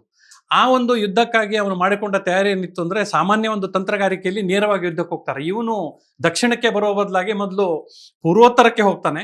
ಯಾಕೆ ಈ ದಿಕ್ಕಿನಲ್ಲಿ ಯುದ್ಧದ ಒಂದು ಸೈನ್ಯವನ್ನ ಚಲನೆಯನ್ನ ಮಾಡ್ತಾ ಇದ್ದಾನೆ, ಇಂಥ ತಂತ್ರಗಾರಿಕೆ ರೂಪಿಸ್ತಾನೆ ಅಂತ ಯೋಚನೆ ಮಾಡೋ ಹೊತ್ತಿಗಾಗಲೇ ಒಂದಷ್ಟು ಸೈನ್ಯ ಕೆಳಗೆ ಬಂದಿರುತ್ತೆ. ಹೌದೌದು, ಮಹೇಂದ್ರವರ್ಮನ ಮೇಲೆ ಮಾಡದಂತ ಯುದ್ಧ. ಈ ರೀತಿಯ ದಂಡಯಾತ್ರೆಗಳ ನಂತರದಲ್ಲಿ ಹರ್ಷನ ಮೇಲೆ ಯುದ್ಧ ಬರುತ್ತೆ. ಅದಕ್ಕೂ ಕೂಡ ಏನಂತಂದ್ರೆ, ಸಾಮಾನ್ಯವಾಗಿ ನಾವು ಯುದ್ಧ ಮಾಡದ ಬಂದ ಹಾಗೆ ಆಗಿರುವಂತಹ ಸಾಧ್ಯತೆಗಳು ಕಡಿಮೆ. ಯಾಕಂದ್ರೆ ನಾವು ಆಗಿನ ವಾಸ್ತವವನ್ನ ಲೆಕ್ಕ ಹಾಕಿದಾಗ ಅತಿ ದೊಡ್ಡ ಚಲನೆ ಮಾಡುವಾಗ ಮುಖ್ಯವಾಗಿ ಬೇಕಾದಂತ ನೀರಿನ ವ್ಯವಸ್ಥೆ, ಮೂಲಭೂತ ವ್ಯವಸ್ಥೆ ಇಲ್ಲದೆ ಯಾವ ಸೈನ್ಯ ಕೂಡ ಯುದ್ಧ ಗೆಲ್ಲೋದಕ್ಕಾಗೋದಿಲ್ಲ.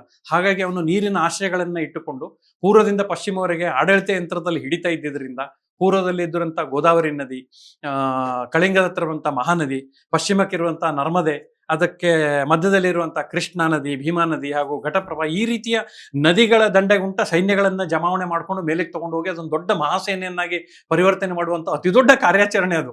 ಅಷ್ಟು ದೀರ್ಘವಾದಂಥ ಒಂದು ದೂರನ್ನ ಕ್ರಮಿಸಿ ಸಮುದ್ರಗಳಲ್ಲಿ ಮೂಲಕ, ದೋಣಿಗಳ ಮೂಲಕ ಸೈನ್ಯವನ್ನ ನರ್ಮದಾ ನದಿಯ ಒಳಗಡೆ ಪಾತ್ರದೊಳಗೆ ತಗೊಂಡು, ಅದು ಯಥೇಚ್ಛವಾಗಿ ನೀರು ಹರಿಯುವಂಥ ಒಂದು ನದಿ ಅದು, ಅದರ ಮೂಲಕ ಸಹಿತ ಒಂದು ಮಧ್ಯ ಭಾರತಕ್ಕೆ ಸೈನ್ಯವನ್ನ ತೆಗೆದುಕೊಂಡು ಹೋದಂಥ ಒಂದು ದಾಖಲೆ ಇಮ್ಮಡಿ ಪುಲಕೇಶಿ. ಈ ರೀತಿ ಒಂದು ಎಲ್ಲ ಕಡೆಯಿಂದ ಬರುವಂಥ ಸೈನ್ಯನ ಒಟ್ಟು ಮಾಡಿ ಅದನ್ನೊಂದು ಮಹಾಸೈನ್ಯನ್ನಾಗಿ ಪರಿವರ್ತಿಸಿ ಅದರ ನೇತೃತ್ವ ವಹಿಸ್ತಾನೆ. ನಂತರದಲ್ಲಿ ಹರ್ಷನ ಮೇಲೆ ಯುದ್ಧ ಕೂಡ ನಡೆಯುತ್ತೆ. ಇದು ಒಂದು ಇತಿಹಾಸ. ಸಂದರ್ಭದಲ್ಲೇ ಪ್ರತ್ಯಕ್ಷ ಆದವಳು ವೀರಾಂಗನೆ ರಂಗವಲ್ಲಿ. ಅದ್ರ ಬಗ್ಗೆ ಒಂದ್ ಸ್ವಲ್ಪ ಹೇಳೋದಾದ್ರೆ. ರಂಗವಲ್ಲಿ ಅನ್ನುವಂಥದ್ದು ಬಹುಶಃ ಈ ಇಮ್ಮಡಿ ಪುಲಕೇಶಿ ಇತಿಹಾಸದಲ್ಲಿ ಪ್ರಸ್ತಾವನೆ ಬಹುಶಃ ನಾನೇ ಮೊದಲಿಗೆ ಮಾಡಿದ್ದೀನಿ ಅಂತ ಅನ್ಕೊಳ್ತೇನೆ, ಇಲ್ಲಿವರೆಗಿನ ದಾಖಲೆಗಳ ಪ್ರಕಾರ. ಯಾಕಂತಂದ್ರೆ ಇದು ಒಂದು ಜನಪದೀಯ ಕಥಾನಕಗಳಲ್ಲಿ, ಲಾವಣೆಗಳಲ್ಲಿ ಸಿಕ್ಕಿದಂಥ ಒಂದು ಕಥೆ ಇದು. ಇದಕ್ಕೆ ಸಂಬಂಧಪಟ್ಟಂತೆ ಒಂದೆರಡು ಸಣ್ಣ ಸುಳುವುಗಳು ನಮ್ಮ ಕನ್ನಡದ ಇನ್ನೂ ಕೆಲವು ಇತಿಹಾಸದ ಪುಸ್ತಕಗಳಲ್ಲಿ ಬಂದಿದ್ದಾವೆ, ಈಗಾಗಲೇ ಬಂದಿರುವಂಥ ಇದು. ನೇರವಾಗಿ ರಂಗವಲ್ಲಿ ಪ್ರಸ್ತಾಪ ಇಲ್ಲದಿದ್ರೂ ಕೂಡ ಮಹಿಳೆಯ ಒಂದು ಯೋಗದಾನ ಹೇಗಿತ್ತು ಅನ್ನೋದಕ್ಕೆ. ನರ್ಮದಾ ನದಿಯ ಒಂದು ಆರಂಭ ಆಗುವಂಥ ಒಂದು ಕೇಂದ್ರ ಇದೆ, ಅದಕ್ಕೆ ನರ್ಮದಾ ಕುಂಡ ಅಂತ ಕರೀತಾರೆ. ಅದು ಅಮರಕಂಟಕ್ ಅಂತ ಒಂದು ಪ್ರದೇಶದಲ್ಲಿ ಬರುತ್ತೆ. ಆ ಒಂದು ಪ್ರದೇಶ ನಾನು ಪ್ರವಾಸ ಮಾಡಿದಾಗ ಅಲ್ಲಿಂದ ಒಂದಷ್ಟು ಸುಮಾರು ದೂರದಲ್ಲಿ ಪುಲನ್ಬಾಲ್ ಅಂತ ಒಂದು ಹಳ್ಳಿ ಇದೆ. ಅಲ್ಲೊಂದು ಜಾತ್ರೆ ಆಗುತ್ತೆ ಪ್ರತಿ ವರ್ಷ. ಒಂದು ವೀರಗಲ್ಲಿದೆ ಒಬ್ಬ ಮಹಿಳೆದು. ಅದಕ್ಕೆ ಸಂಬಂಧಿಸಿದಂತೆ ಒಂದು ಐತಿಹ್ಯವಾದಂಥ ಒಂದು ಕತೆ ನಡ್ಕೊಂಡ್ ಬಂದಿದೆ.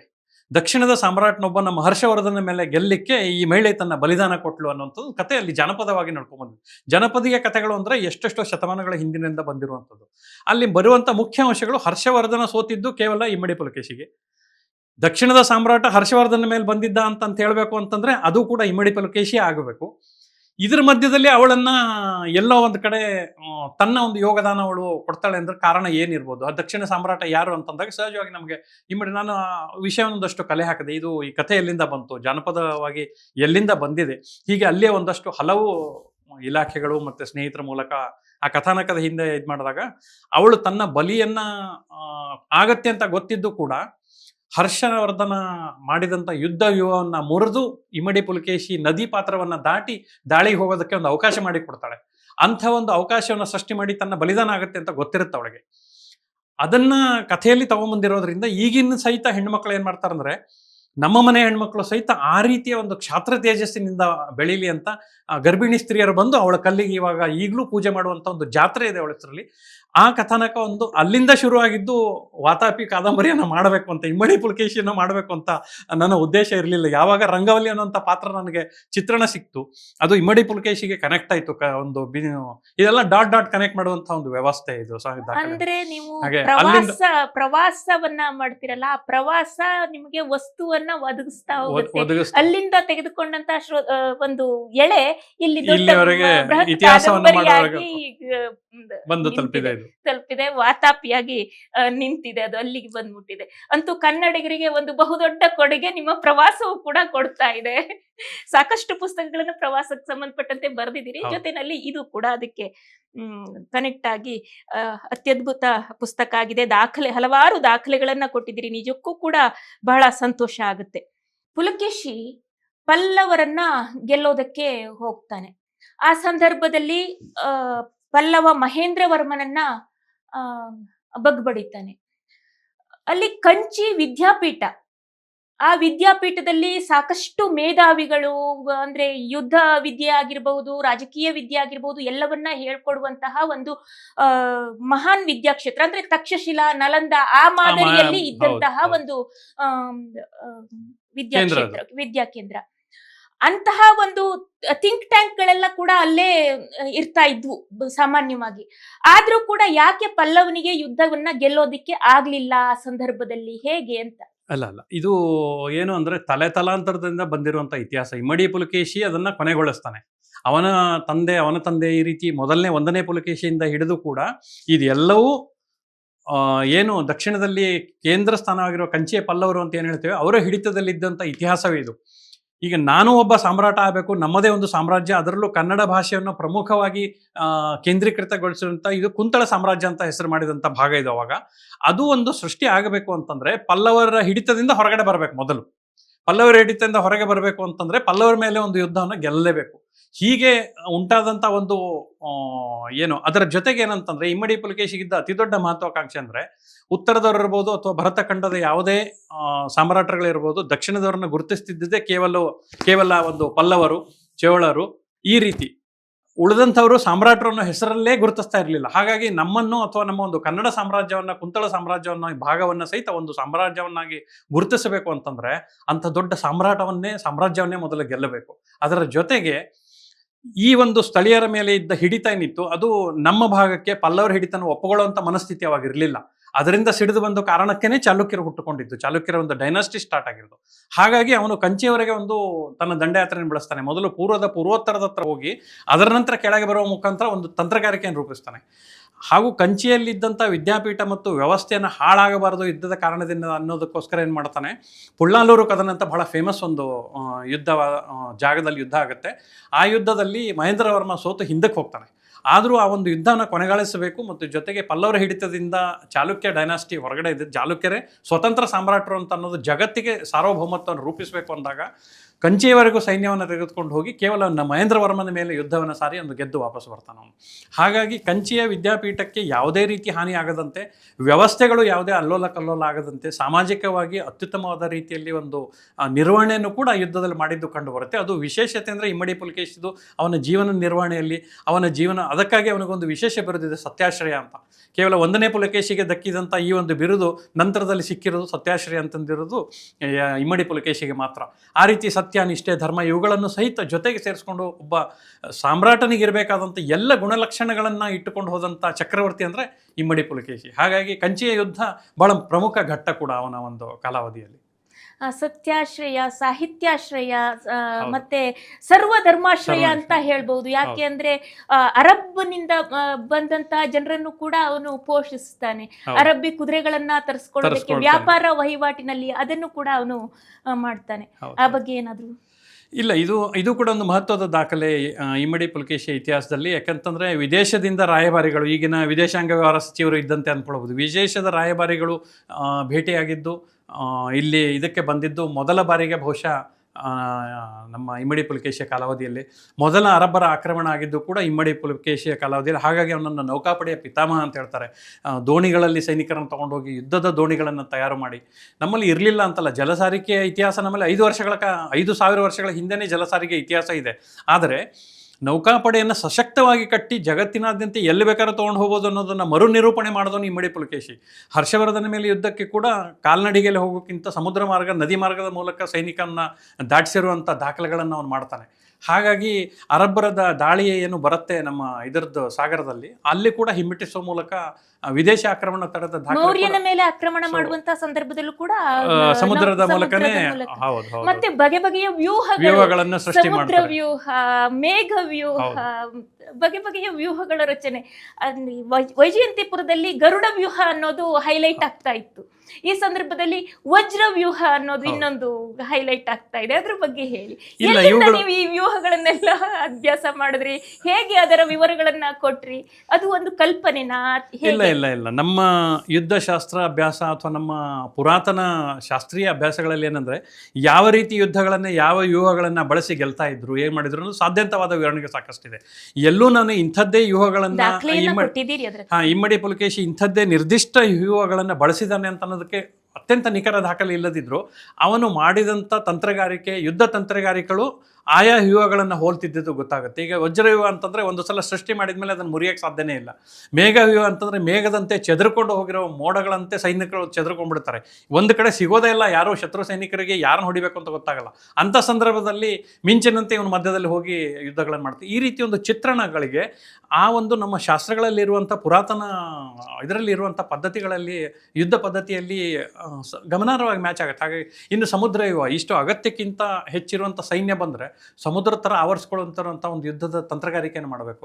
ಹರ್ಷನ ಮೇಲೆ ಒಯ್ದಂಥ ಸೈನ್ಯ ಹೇಗಿತ್ತು ಅಂದರೆ ಅದು ಸಮುದ್ರ ವ್ಯೂಹದ ಬಿಟ್ಟು ಬೇರೆ ಯಾವ ವ್ಯೂಹನಲ್ಲಿ ಬಳಸುವಂಥ ಸಾಧ್ಯತೆಯೇ ಇರಲಿಲ್ಲ. ಹಾಗಾಗಿ ಈ ರೀತಿ ವಿಭಿನ್ನ ತಂತ್ರಗಾರಿಕೆಯನ್ನು ಕಟ್ಟಿಕೊಟ್ಟಿರುವಂಥ ಸಾಧ್ಯತೆ ಇಮ್ಮಡಿ ಪುಲಕೇಶಿಯ ವಿಶೇಷತೆ ಕೂಡ ಒಂದು ಯುದ್ಧ ತಂತ್ರಗಾರಿಕೆಯಲ್ಲಿ. ನಮ್ಮ ಕನ್ನಡದ್ದೇ ಆದ ಅಜೇಯ ಕರ್ನಾಟಕ ಬಲವನ್ನು ಸ್ಥಾಪಿಸಿದಂತಹ ಒಂದು ಹೆಮ್ಮೆಯ ರಾಜ ಇಮ್ಮಡಿ ಪುಲಕೇಶಿ. ಆ ಒಂದು ಅಜೇಯ ಕರ್ನಾಟಕ ಬಲಂ ಬಗ್ಗೆ ಮತ್ತೆ ನಮ್ಮ ಸೇನಾಪಡೆಯ ಬಗ್ಗೆ, ಆ ಒಂದು ಕಾಲಘಟ್ಟದಲ್ಲಿ ಇದ್ದಂತಹ ಸೇನಾಪಡೆಯ ಬಗ್ಗೆ. ಅಜೇಯ ಕರ್ನಾಟಕ ಬಲಂ ಅಂತ ಅನ್ನೋದನ್ನ ಉದ್ದೇಶ ಅಂತಂದರೆ ಮುಖ್ಯ ಭಾಷೆಯ ಕೇಂದ್ರೀಕೃತ ಸಾಮ್ರಾಜ್ಯ ಸ್ಥಾಪನೆ ಇಮ್ಮಡಿ ಪುಲಕೇಶಿಯ ಪ್ರಮುಖ ಅಂಶ ಆಗಿತ್ತು.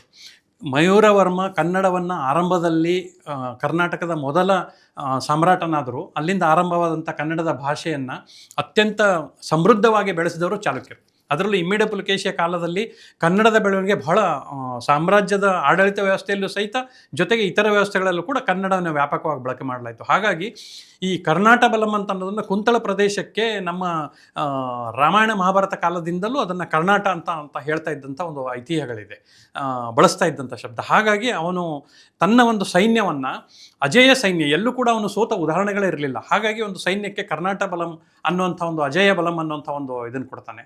ಹಾಗೂ ಅವನ ಸೈನ್ಯದಲ್ಲಿ ಮುಖ್ಯವಾಗಿ ರಕ್ಕಸ ಪಡೆ ಇರ್ಬೋದು, ವೈರಿ ಪಡೆ ಇರ್ಬೋದು, ಅಶ್ವದಳ ಇರ್ಬೋದು, ಎಲ್ಲ ರೀತಿಯ ತಂತ್ರಗಾರಿಕೆಗೆ ಅವಶ್ಯಕತೆ ಇದ್ದಂಥ ಸೈನಿಕರನ್ನ ಅತ್ಯಂತ ವ್ಯವಸ್ಥಿತವಾಗಿ ಸಮಯೋಚಿತವಾಗಿ ಬಳಸ್ತಿರುವಂಥ ಒಂದು ಯೋಜನೆ ನಿರಂತರವಾಗಿ ಆ ಯುವಗಳ ರಚನೆ ಅವನು ಜಾರಿಯಲ್ಲಿ ಒಂದು ಪ್ರಕ್ರಿಯೆ ನಡೀತಾನೆ ಇರ್ತಾ ಇತ್ತು. ಹಾಗಾಗಿ ಯುದ್ಧ ಸಂದರ್ಭದಲ್ಲಿ ಅಭ್ಯಾಸ ಮಾಡಬೇಕಂತ ಅವಶ್ಯಕತೆನೇ ಇಲ್ಲ. ಅದು ಒಂದು ಸಹಜೀವನ ಆಗೋಗಿತ್ತು ಯುದ್ಧ ಅಂತ ಅನ್ನೋದು ಅವನಿಗೆ. ಹಾಗಾಗಿ ಕರ್ನಾಟಕ ಬಲ ಮಜೆ ಅಂದರೆ ಆ ಒಂದು ಸೈನ್ಯ ಹೊರಡತ್ತೆ ಅಂತಂದರೆ ಅದು ಗೆಲ್ಲತ್ತೆ ಅಂತಲೇ ಅರ್ಥ. ಅಂಥ ಒಂದು ಅಜೇಯವಾದಂಥ ಒಂದು ಸೈನ್ಯನ ಕಟ್ಟಿರುವಂಥ ಶ್ರೇಯಸ್ಸು ಕೂಡ ಇಮ್ಮಡಿ ಪುಲಕೇಶಿಯದೇ. ರಾಕ್ಷಸ ಪಡೆ ಅಂತೇಳಿ ಅಲ್ಲಿ ಉದ್ಯೋಗ ಸಿಗ್ತಾ ಇತ್ತು ಅಂತೇಳಿ ಬೇರೆ ಬೇರೆ ಕಡೆಯಿಂದ ಎಲ್ಲರೂ ಯುವಕರು ಬಂದು ಅಲ್ಲಿ ಸೈನ್ಯಕ್ಕೆ ಜಮಾವಣೆ ಆಗ್ತಾ ಹೌದು, ಇದ್ರು ಹೌದು. ಅಂತೇಳಿ ಕೂಡ. ಹೌದು, ಇದು ಏನಂತಂದರೆ ಆಗಿನ ಕಾಲದಲ್ಲಿ ಸ್ಥಳಾಂತರ ಬಹಳ ಸಾಮಾನ್ಯವಾಗಿತ್ತು ಒಂದು ಕಡೆಯಿಂದ ಇನ್ನೊಂದು ಕಡೆಗೆ. ಯಾವ ರಾಜ ಅತ್ಯುತ್ತಮವಾದ ಆಶ್ರಯ ಕಲ್ಪಿಸ್ತಾನೆ ಅಲ್ಲಿಗೆ ಹೋಗ್ತಿರುವಂಥದ್ದು ಎಲ್ಲ ಥರದ ವೃತ್ತಿಯವರು ಅಲ್ಲಿಗೆ ಹೋಗ್ತಾ ಇರೋದು. ಇದ್ರ ಜೊತೆಗೆ ವೃತ್ತಿಯೇ ಇಲ್ದಿದ್ದವ್ರಿಗೆ ಏನಂದ್ರೆ ಸುಲಭ ಅಂತಂದರೆ ಸೈನ್ಯ ಸೇರೋದು. ಅವಾಗ್ಲೂ ಹೌದು, ಈಗಲೂ ಅದೇ ಒಂದು ಪರಿಸ್ಥಿತಿ ಇದೆ.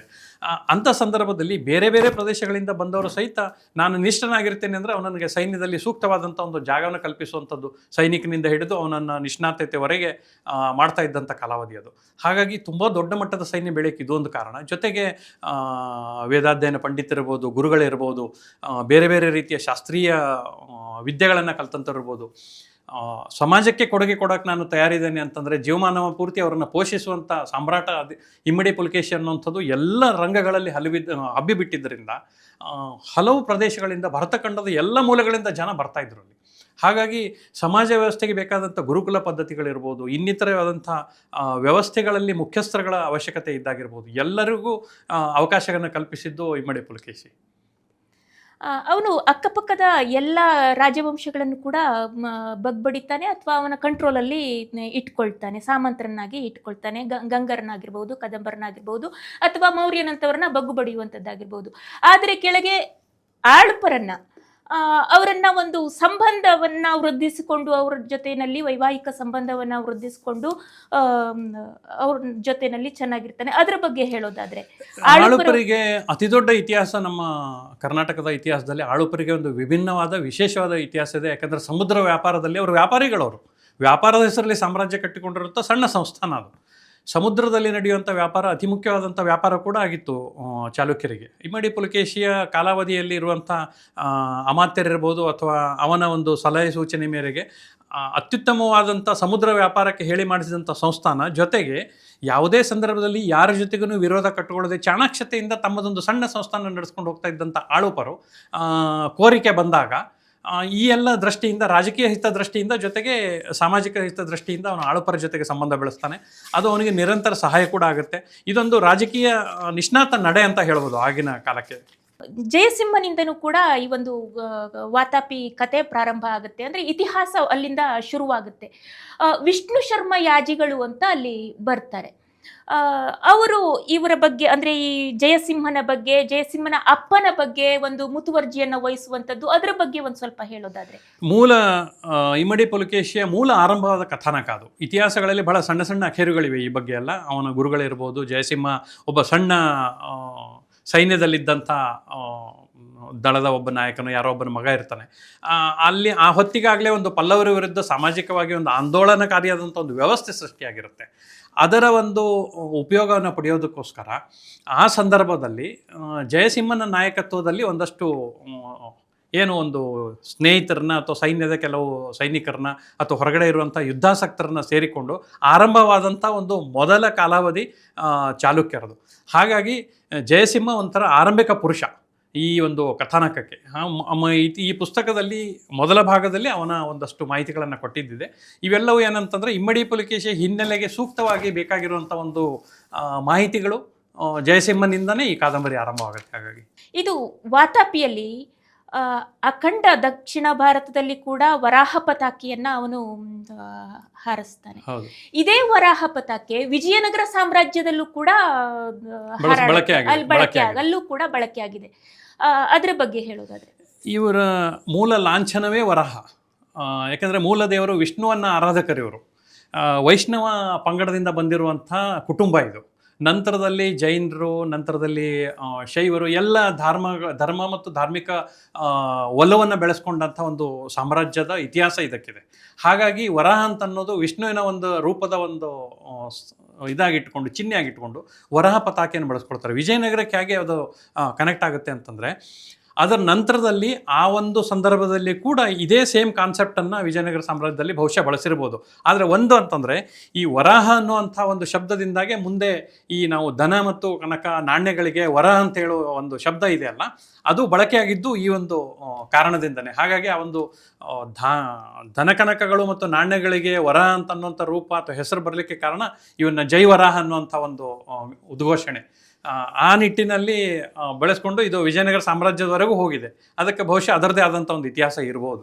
ಅಖಂಡ ದಕ್ಷಿಣ ಭಾರತದಲ್ಲಿ ವರಾಹ ಪತಾಕೆ ಪಟಪಟಿಸುವಂತೆ ಮಾಡಿ ದೇಶ ವಿದೇಶಗಳಲ್ಲೂ ಕೂಡ ಕೀರ್ತಿ ಪತಾಕೆಯನ್ನ ಹಾರಿಸಿದಂಥವನು ಇಮ್ಮಡಿ ಪುಲಕೇಶಿ. 6 ಯುದ್ಧಗಳನ್ನು ಗೆಲ್ತಾನೆ. ಅದು ಸಣ್ಣ ಪುಟ್ಟ ಯುದ್ಧಗಳಲ್ಲ, ಮಹಾ ದಂಡಯಾತ್ರೆಗಳು. ಆ ದಂಡಯಾತ್ರೆಗಳನ್ನು ಗೆದ್ದು ರಾಜ್ಯಭಾರವನ್ನು ಸುಭಿಕ್ಷವಾಗಿ ನಡೆಸಿ, ಸಮೃದ್ಧವಾಗಿ ನಡೆಸಿ, ಸತ್ಯಾಶ್ರಯನಾಗಿ, ಸಾಹಿತ್ಯಾಶ್ರಯನಾಗಿ, ಸರ್ವಧರ್ಮಾಶ್ರಯನಾಗಿ ಆಡಳಿತವನ್ನು ನಡೆಸಿದವನು ಇಮ್ಮಡಿ ಪುಲಕೇಶಿ.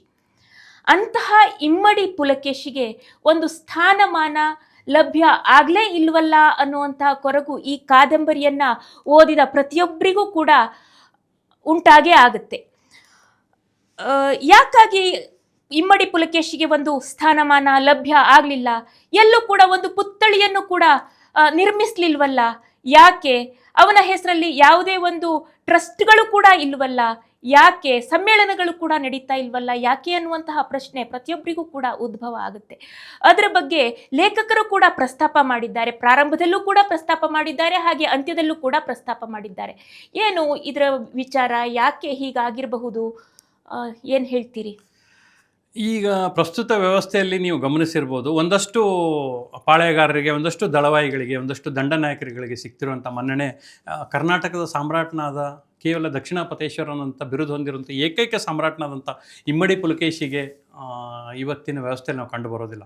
ಎಲ್ಲೋ ಒಂದು ಕಡೆ ಪುತ್ಥಳಿ ಇಲ್ಲ, ಎಲ್ಲೋ ಒಂದು ಕಡೆ ಈ ನಾಯಕ ಅವಜ್ಞೆಗೆ ಒಳಗಾಗಿದ್ದಾನೆ. ಇತಿಹಾಸಕಾರರ ಉದ್ದೇಶಪೂರ್ವಕ ಅವಜ್ಞೆ ಇರ್ಬೋದು, ಅಥವಾ ಒಂದು ನಿರ್ದಿಷ್ಟ ಮನಸ್ಥಿತಿಯವರ ಒಂದು ಏನಂತ ಹೇಳ್ತೇವೆ, ಅದನ್ನು ಸೈಡ್ ಮಾಡಿಬಿಡೋದು ಅಂತ ಹೇಳ್ತೇವೆ, ಹಾಗಿರ್ಬೋದು. ಅಥವಾ ಇತಿಹಾಸನೇ ಗೊತ್ತಿಲ್ಲದೆ ಇರೋದ್ರಿಂದ ಒಬ್ಬ ಸಾಮ್ರಾಟ ಇದ್ದ, ದಕ್ಷಿಣಾಪತೇಶ್ವರನಾಗಿದ್ದ, ಸತ್ಯಾಶ್ರಯನಾಗಿದ್ದ, ಹರ್ಷನ ವಿರುದ್ಧ ಯುದ್ಧ ಗೆದ್ದ, ಇಷ್ಟನ್ನು ಮಾತ್ರ ಎಲ್ಲರೂ ಕೇಳ್ಕೊಂಡು ಬಂದಿರೋದ್ರಿಂದ ಬಹುಶಃ ಬಳಸ್ಕೊಳ್ಳುವಲ್ಲಿ ವ್ಯವಸ್ಥೆ ಹಿಂಜರಿದಿರ್ಬೋದು.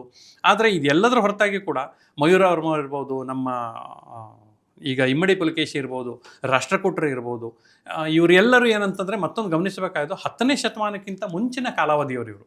ಈ ಇತಿಹಾಸದವ್ರಿಗೆ ಯಾರಿಗೂ ಅಂಥ ಮನ್ನಣೆ ಸಿಕ್ಕೇ ಇಲ್ಲ. ಏನಿದ್ರೂ ನಮಗೆ 15ನೇ ಶತಮಾನದ ನಂತರದಲ್ಲಿ, ಯಾಕಂದರೆ ನಿರ್ದಿಷ್ಟ ದಾಖಲೆ ಕೈಗೆ ಹತ್ತಿರುವಂಥ ನಿರ್ದಿಷ್ಟವಾದಂಥ ಆಡಳಿತಗಾರರ ದಾಖಲೆಗಳನ್ನು ಕೈಗಿಟ್ಟುಕೊಂಡು ನಾವು ಅವರಿಗೊಂದು ಮನ್ನಣೆ ಕಟ್ಕೊಂಡು ನಡೆಸ್ಕೊಂಡು ಹೋಗ್ತಾ ಇದ್ದೀವಿ.